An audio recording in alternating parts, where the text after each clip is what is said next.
বিশ্বনবীর অপমান সইবে না রে মুসলমান।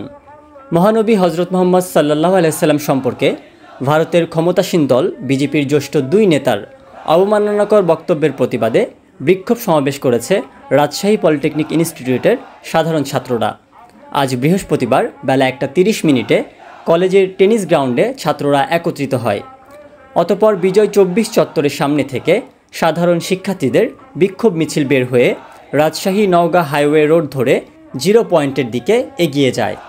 এ সময় তাদের সাথে সাধারণ মুসলমানরাও দলে দলে যোগ দেয়।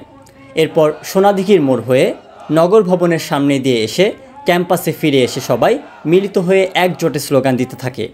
এ সমাবেশ থেকে ভারত সরকারের প্রতি রাষ্ট্রীয়ভাবে নিন্দা জ্ঞাপনের দাবি জানান শিক্ষার্থীরা।